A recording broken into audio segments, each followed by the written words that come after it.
News 18ನಲ್ಲಿ ಮೊದಲ ಸುದ್ದಿಯನ್ನು ನೋಡೋಣ. 12 ಕಿಲೋಮೀಟರ್ ಉದ್ದದ ಔಟರ್ ರಿಂಗ್ ರೋಡ್, ರಾಷ್ಟ್ರೀಯ ಹೆದ್ದಾರಿಗೆ ಸಂಪರ್ಕ ರಸ್ತೆನೇ ಇಲ್ಲ.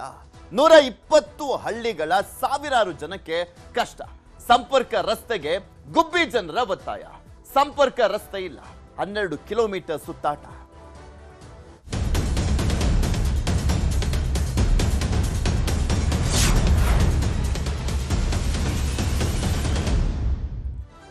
ಹೈವೇಗೆ 12 ಕಿಲೋಮೀಟರ್ ಉದ್ದಕ್ಕೂ ಕೂಡ ಸಂಪರ್ಕವೇ ಇಲ್ಲ.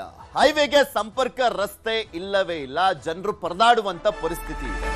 ಗುಬ್ಬಿ ತಾಲೂಕಿನ ಜನಕ್ಕೆ ನಿತ್ಯವೂ ನರಕ ಯಾತನೆ. 120 ಹಳ್ಳಿಗಳ ಜನಕ್ಕೆ ನರಕ ಯಾತನೆಯ ಅನುಭವ. 12 ಕಿಲೋಮೀಟರ್ ಸುತ್ತಿ ಬಳಸಿ ಎಲ್ಲೆಲ್ಲೋ ಹೋಗಿ ಆಮೇಲೆ ಹೋಗ್ಬೇಕಾಗಿದೆ ಮೇನ್ ರೋಡಿಗೆ. ಅಂತ ಪರಿಸ್ಥಿತಿಯನ್ನ ತಂದಿಟ್ಟಿದ್ದಾರೆ. ಸಾವಿರಾರು ಜನ ಪ್ರತಿ ದಿನನೂ ಕೂಡ ಇಡೀ ಶಾಪ ಹಾಕೊಂಡೇ ಹೊರಡಬೇಕು ಮನೆಯಿಂದ.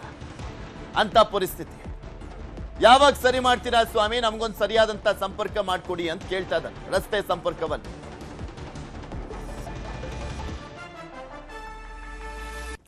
ಆದ್ರೆ ಅಲ್ಲಿ ಪರಿಸ್ಥಿತಿ ಯಾವ ರೀತಿಯಾಗಿದೆ, ಜನ ಏನು ಹೇಳ್ತಾರೆ ಒಮ್ಮೆ ನೋಡ್ಕೊಂಬೋಣ.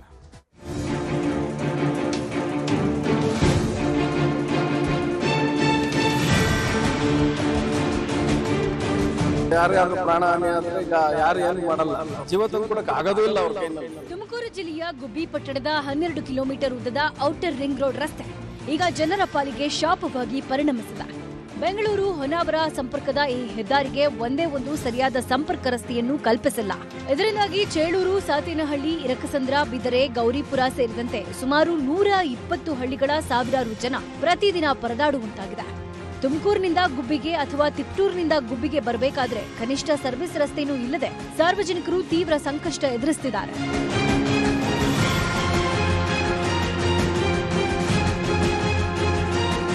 ಈ ರಸ್ತೆಯಲ್ಲಿ ಸಂಚರಿಸಬೇಕಾದ ವಾಹನ ಸವಾರರು ಬರೋಬ್ಬರಿ 12 ಕಿಲೋಮೀಟರ್ ಮುಂದೆ ಹೋಗಿ ಬಳಿಕ ಯೂ ಟರ್ನ್ ಮಾಡಿಕೊಂಡು ಬರಬೇಕಾಗಿದೆ. ಸರ್ವಿಸ್ ರಸ್ತೆಯಲ್ಲಿ ವಿರುದ್ಧ ದಿಕ್ಕಿನಲ್ಲಿ ಸಂಚರಿಸುವ ವಾಹನಗಳು ನಿರಂತರವಾಗಿ ಅಪಘಾತಕ್ಕೀಡಾಗ್ತಿವೆ. ಸಂಪರ್ಕ ರಸ್ತೆ ಮಾಡಿಕೊಡಿ ಅಂತ ರಾಷ್ಟ್ರೀಯ ಹೆದ್ದಾರಿ ಪ್ರಾಧಿಕಾರದ ಅಧಿಕಾರಿಗಳಿಗೆ 10 ಬಾರಿ ಮನವಿ ಮಾಡಿದ್ರೂ ಯಾವುದೇ ಪ್ರಯೋಜನ ಆಗಿಲ್ಲ. ಗುಬ್ಬಿಗೆ ಇಲ್ಲಿ ಮುಖ್ಯವಾದ ರಸ್ತೆ ಇದು. ಏನು ಗುಬ್ಬಿಯಿಂದ ಚೋಳೂರು ಭಾಗ ಮತ್ತೆ ಆಗಲವಾಡಿ ಹೋಬಳಿಗೆ ಮತ್ತೆ ಗುಬ್ಬಿ ಅರ್ಧ ಕಸಬಾ ಹೋಬಳಿ ಏನಿದೆ ಅದು ಇಲ್ಲಿ ನಮಗೆ ಅವಕಾಶ ಮಾಡಿಕೊಡ್ಬೇಕಾಗಿತ್ತು. ರಿಂಗ್ ರೋಡಿಂದ ಗುಬ್ಬಿಗೆ ಎಂಟ್ರಿ ಮತ್ತು ಗುಬ್ಬಿಯಿಂದ ನಮಗೆ ಈ ರಿಂಗ್ ರೋಡಲ್ಲಿ ಎಕ್ಸಿಟ್ಟು ಎರಡನ್ನೂ ಮಾಡಿಕೊಡ್ಬೇಕಾಗಿತ್ತು. ಯಾರೇ ತುರ್ತು ಚಿಕಿತ್ಸೆಗೆ ನಾವು ಎಂಟ್ರಿ ಆಗಬೇಕು ಅಂದರೆ ಸೀದಾ ಅವರು ಮುದ್ಗೆರೆ ಅಥವಾ ಪತ್ರೆ ಮತ್ಕಟ್ಟಕ್ಕೆ ಹೋಗಿ ಅವರು ಒಳಕ್ಕೆ ಹೋಗ್ಬೇಕಾಗಿದೆ. ಆದ್ರಿಂದ ದಯಮಾಡಿ ಮುಂದಿನ ದಿನಗಳಲ್ಲಿ ಇದು ಎಂಟ್ರಿ ಎಕ್ಸಿಟ್ ಕೊಟ್ಟು ನಮಗೆ ಸಹಕಾರ ಕೊಡಬೇಕು ಅಂತ ಕೇಳ್ಕೊಂತಾರೆ. ಸ್ಥಳೀಯರ ಸಂಕಷ್ಟ ಕೇವಲ ಪ್ರಯಾಣಕ್ಕೆ ಮಾತ್ರ ಸೀಮಿತ ಆಗಿಲ್ಲ, ಇದು ತುರ್ತು ವೈದ್ಯಕೀಯ ಸೇವೆಗಳಿಗೂ ದೊಡ್ಡ ಕಂಟಕವಾಗಿದೆ. ಚಿತ್ರದುರ್ಗ, ಹಾಗಲವಾಡಿ, ಚೇಳೂರು ಭಾಗದಿಂದ ತುರ್ತು ಪರಿಸ್ಥಿತಿಯಲ್ಲಿ ಆಂಬ್ಯುಲೆನ್ಸ್ ಬಂದ್ರೆ ಈ ಹೆದ್ದಾರಿಯಿಂದ ಗುಬ್ಬಿ ಪಟ್ಟಣಕ್ಕೆ ನೇರ ಸಂಪರ್ಕನೇ ಸಿಗೋದಿಲ್ಲ. ರೋಗಿಗಳ ಜೀವಕ್ಕೆ ಗ್ಯಾರಂಟಿ ಇಲ್ಲದಂತಾಗಿದೆ. ನಮ್ಗೆ ಏನಂದ್ರೆ ಈಗ ಬೆಂಗಳೂರು ಕಡೆಯಿಂದ ಬರ್ಲಿ, ಈ ಕಡೆ ಶಿವಮೊಗ್ಗ ಕಡೆಯಿಂದ ಬರ್ಲಿ, ಎಕ್ಸಿಟ್ ಇದೊಂದು ತಾಲೂಕು ವೈಸ್ ಆಗಿರೋದ್ರಿಂದ ಈ ಕಡೆ ಇರೋದು ಸುಮಾರು ಹಳ್ಳಿ ಆದ್ರೆ ಈ ಕಡೆ ಸಾವಿರಾರು ಹಳ್ಳಿಗಳಿದೆ. ಚೋಳೂರು ಕಡೆ, ಚೋಳೂರು, ಆಗಲವಾಡಿ ಆಗಿರ್ಬೋದು, ನಮ್ದು ಇರಕಸಂದ್ರ ಆಗಿರ್ಬೋದು, ಸಾತೇನಹಳ್ಳಿ ಆಗಿರ್ಬೋದು, ಈ ತರ ಸುಮಾರು ಹಳ್ಳಿಗಳಿದಾವೆ. ಬಟ್ ತುಮಕೂರು, ಬೆಂಗಳೂರು ಕಡೆಯಿಂದ ಬಂದ್ರೆ ಯಾರಿಗೂ ಗೊತ್ತೇ ಆಗಲ್ಲ. ಪಾಸ್ ಆಗ್ತಾರೆ, ಹೋಗಿ ನಿಟ್ಟೂರು 5 ಕಿಲೋಮೀಟರ್ 10 ಕಿಲೋಮೀಟರ್ ನಿಟ್ಟೂರು ಆಗುತ್ತೆ. 10 ಕಿಲೋಮೀಟರ್ ಹೋಗಿ ರಿಟರ್ನ್ ಬರ್ಬೇಕಾದ್ರೆ ಅವ್ರಿಗೆ ಸಮಸ್ಯೆ ಆಗ್ತಿರ್ಗ ಅಲ್ಲಿಂದ ಕೇಳ್ಕೊಂಡು ನಮಗೆ ರಿಟರ್ನ್ ವಾಪಸ್ ಬರ್ಬೇಕು. ತಾಲೂಕು ಆಗಿರೋದ್ರಿಂದ ಒಂದು ಎಕ್ಸಿಟ್ ಕೊಟ್ಟಿದ ಮೇಲೆ ಇದೇನು ಹೈವೇ ಮಾಡ್ಬೇಕಾಗಿದೆ ನಮಗೆ. ಒಂದು ಯಾವುದೊಂದು ಆಂಬುಲೆನ್ಸ್ ಆಗಿರ್ಬೋದು, ಇಲ್ಲ ಕಷ್ಟದಲ್ಲಿ ಆಗಿರ್ಬೋದು, ಅರ್ಜೆಂಟಾಗಿ ಹೋಗ್ಬೇಕು ಅಂತಂದ್ರೆ ನಾವು 10 ಕಿಲೋಮೀಟರ್ ಪಾಸ್ ಆಗಿ ರಿಟರ್ನ್ ಬರ್ಬೇಕು ಅಂದ್ರೆ ಎಷ್ಟು ಬೇಜಾರಾಗ್ತದೆ ಜನಗಳಿಗೆ. ಜನರ ಈ ಜ್ವಲಂತ ಸಮಸ್ಯೆಯನ್ನ ನೂತನ ಸಂಸದರಾದ ವಿ ಸೋಮಣ್ಣ ಅವರ ಗಮನಕ್ಕೆ ತಂದ್ರೂ ಯಾವುದೇ ಪ್ರಯೋಜನ ಆಗಿಲ್ಲ. ಏನು ಕೊಟ್ರು ಅವರು ಮಾಡೋ ಕೆಲಸ ಅವ್ರು ಮಾಡ್ಕೊಂಡು ಹೊರಟೋದ್ರು. ಈಗ ಎಲ್ಲರಿಗೂ ತೊಂದರೆ ಆಗಿದೆ. ಒಂದು ಜಾನುವಾರುಗಳು ದಾಟಕ್ಕೂ ತೊಂದರೆ. ಒಂದು ಈ ರೋಡಲ್ಲಿ ಜಾನುವಾರನ್ನ ದಾಟಿಸಿ ಅಂತ ಹೇಳ್ತಾರೆ, ಅಲ್ಲೊಂದು ಎಕ್ಸಿಟ್ ಕೊಡಿ ನಮಗೆ, ಇದಕ್ಕೆ ಮಧ್ಯದಲ್ಲಿ ಎತ್ತರ ಇದೆಯಲ್ಲ ಅಲ್ಲಿ ಅಂತ ಕೇಳಿದ್ವಿ, ಅದನ್ನೂ ಮಾಡಲಿಲ್ಲ ಅವರು.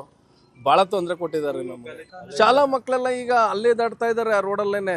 ಏನಾದರೂ ಅಚಾತುರ್ಯ ಆಗಿ ಯಾರಿಗಾದ್ರೂ ಪ್ರಾಣ ಹಾನಿ ಆದರೆ ಈಗ ಯಾರು ಏನು ಮಾಡಲ್ಲ.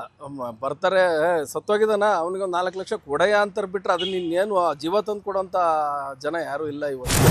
ಈ ಗಂಭೀರ ವಿಷಯದ ಕಡೆ ವಿಶೇಷ ಗಮನ ಹರಿಸಬೇಕಿದೆ. ಇಲ್ಲದೇ ಇದ್ರೆ 80ಕ್ಕೂ ಹೆಚ್ಚು ಹಳ್ಳಿಗಳ ಜನರ ಬದುಕು ಮತ್ತಷ್ಟು ನರಕ ಸದೃಶವಾಗಲಿದೆ. ವಿಠಲ್, ನ್ಯೂಸ್ 18 ತುಮಕೂರು. ಬಗ್ಗೆ ಇನ್ನಷ್ಟು ಮಾಹಿತಿಯನ್ನ ಕೊಡ್ತಾ ಹೋಗ್ತಾರೆ ನಮ್ಮ ತುಮಕೂರಿನ ಪ್ರತಿನಿಧಿ ವಿಠಲ್. ನಮ್ಮ ಜೊತೆ ನೇರ ಸಂಪರ್ಕದಲ್ಲಿ ಜಾಯ್ನ್ ಆಗಿದ್ದಾರೆ. ವಿಠಲ್, ಇತ್ತೀಚೆಗಷ್ಟೇ ರೆಡಿ ಆಗಿರುವಂತ ರೋಡ್, ಈ ಸಂದರ್ಭದಲ್ಲೂ ಕೂಡ ಆಲ್ಟರ್ನೇಟಿವ್ ವೇ ಮಾಡ್ಕೊಡ್ಬೇಕಲ್ವಾ? ಅವ್ರಿಗೊಂದು ಪರ್ಯಾಯವಾದಂತ ರೋಡ್ ಮಾಡ್ಕೊಡ್ಬೇಕಲ್ವಾ? ಯಾಕೆ ಅದನ್ನ ಮೈ ಮರ್ತಿದ್ದಾರೆ? ಸರಿ ಮಾಡ್ಕೊಡ್ತಾರಂತ ಇಲ್ವಾ? ಏನ್ ಹೇಳ್ತಾ ಇದಾರೆ ಅಧಿಕಾರಿಗಳು ಕೇಳಿದಾಗ? ಪೃಥ್ವಿ ಸಾಮಾನ್ಯವಾಗಿ ಈ ಔಟರ್ ರಿಂಗ್ ರಸ್ತೆಗಳಂದ್ರೆ ಸಾರ್ವಜನಿಕರು ಮತ್ತೆ ಹಳ್ಳಿ ಭಾಗದಿಂದ ಬರುವಂತ ಜನಗಳಿಗೆ ಮತ್ತೆ ಪಟ್ಟಣದಿಂದ ಬೇರೆ ಕಡೆ ಹೋಗುವಂತ ಜನಗಳಿಗೆ ತುಂಬಾ ಉಪಕಾರಿಯಾಗಿರುತ್ತೆ. ಆದ್ರೆ ಈ ಒಂದು ಆ ಗುಬ್ಬಿ ಪಟ್ಟಣದಿಂದ ಔಟರ್ ರಿಂಗ್ ರಸ್ತೆ ಏನಿದೆ ಇದು ಸುಮಾರು ಅರ್ಧ ಭಾಗ ಗುಬ್ಬಿ ತಾಲೂಕಿನ ಅರ್ಧ ಭಾಗ ಜನರಿಗೆ ನರಕ ಸದೃಶವಂತ ಆಗಿದೆ. ಯಾಕಂದ್ರೆ ಇಲ್ಲಿ ಬರುವಂತ ಜನರು ಏನು ತುಮಕೂರ್ಗೆ ಅಥವಾ ಬೆಂಗಳೂರಿಗೆ ಅಥವಾ ಹಿಂದೆ ತಿಪ್ಟೂರು ಅಥವಾ ಶಿವಮೊಗ್ಗ ಹೋಗ್ಬೇಕು ಅಂದ್ರೆ ಸುಮಾರು 10ರಿಂದ 15 ಕಿಲೋಮೀಟರ್ ಸುತ್ತಿ ಬಳಸಿ ಮತ್ತೆ ಆ ರಿಂಗ್ ರೋಡ್ಗೆ ಜಾಯಿನ್ ಆಗಂತ ಪರಿಸ್ಥಿತಿ ನಿರ್ಮಾಣ ಆಗಿದೆ. ಪ್ರಮುಖವಾಗಿ ಇತ್ತೀಚೆಗೆ ಅಲ್ಲೊಂದು 2-3 ಇನ್ಸಿಡೆಂಟ್ ಆಗಿದೆ ಪೃಥ್ವಿ. ಚೇಳೂರು ಅಥವಾ ಹಾಗಲವಾಡಿ ಕಡೆಯಿಂದ ಬರುವಂತ ಆಂಬ್ಯುಲೆನ್ಸ್ಗಳು ಬಂದ್ರೆ ಅವ್ರಿಗೆ ಆ ಹೈವೇಗೆ ಕನೆಕ್ಟಿವಿಟಿ ಆಗೋದಕ್ಕೆ ಸಂಪರ್ಕನೇ ಇಲ್ಲ ಎಲ್ಲೂ ಕೂಡ.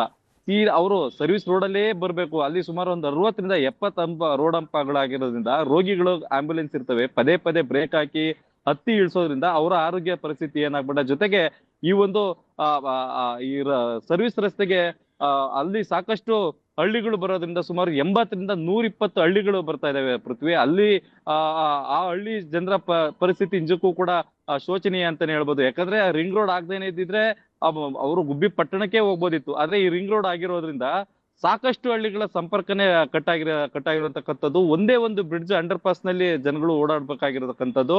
ಆದ್ರೆ ಈ ಒಂದು ಹೈವೇಗೆ ಔಟರ್ ರಿಂಗ್ ರೋಡ್ ಆಗಿ ಏನಾದ್ರು ಸಂಪರ್ಕ ಕಲ್ಪಿಸಿದ್ದೆ ಆದ್ರೆ ಇಷ್ಟು ಹಳ್ಳಿಗಳ ಜನರ ಒಂದು ಬಹಳ ಸುಗಮ ಆಗುತ್ತೆ, ಜೊತೆಗೆ ಸಂಚಾರ ಮಾಡೋದಕ್ಕೂ ಒಂದು ಉಪಯೋಗ ಆಗುತ್ತೆ ಅಂತ ಹೇಳ್ತಾ ಇರ್ತಕ್ಕಂಥದ್ದು. ಈ ಬಗ್ಗೆ ಸಾಕಷ್ಟು ಬಾರಿ ಕೇಂದ್ರ ಸಚಿವ ವಿ ಸೋಮಣ್ಣ ಅವರು ಜೊತೆಗೆ ಬೇರೆ ಬೇರೆ ಅಧಿಕಾರಿಗಳಿಗೆ ಎಲ್ಲ ಗಮನ ತಂದ್ರು ಕೂಡ ಅದ್ರಲ್ಲೂ ಕೂಡ ಏನು ನ್ಯಾಷನಲ್ ಹೈವೇ ಅಥಾರಿಟಿ ಏನಿದೆ ಅಧಿಕಾರಿಗಳು ಅವ್ರಿಗೆ MP ಅವ್ರ ಕೈ ಸಿಗ್ತಾರೆ, CM ಕೈ ಸಿಗ್ತಾರೆ, ಈ ಅಧಿಕಾರಿಗಳು ನಮ್ ಕೈಗೆ ಸಿಗ್ತಲ್ಲ. ಜೊತೆಗೆ ಸಿಕ್ಕಿದ್ರು ಕೂಡ ಅವ್ರ ರೆಸ್ಪಾನ್ಸಿಬಿಲಿಟಿ ನೋಡಿದ್ರೆ ನಮ್ಗೆ ಅರ್ಥ ಆಗದೆ ಸಂದರ್ಭದಲ್ಲಿ ಅವ್ರ ರಿಕ್ವೆಸ್ಟ್ ಗಳನ್ನೆಲ್ಲ ಪರಿಗಣಿಸಿರ್ಲಿಲ್ವಾ, ನೋಡೇ ಇರ್ಲಿಲ್ವಾ? ಈ ರೀತಿಯಾಗಿ ಒಂದು ತಪ್ಪಾಗುತ್ತೆ, ಅವ್ರಗಳಿಗೆ ತೊಂದರೆ ಆಗತ್ತೆ, ನಾವ್ ಹಿಂಗ್ ಮಾಡಬಾರ್ದು, ಅವ್ರಿಗೂ ಆಲ್ಟರ್ನೇಟಿವ್ ಆಗಿ ಏನಾದ್ರು ಮಾಡ್ಕೊಡ್ಬೇಕು ಅನ್ನುವಂಥದ್ನೇ ಯೋಚನೆ ಮಾಡ್ಲಿಲ್ವಾ?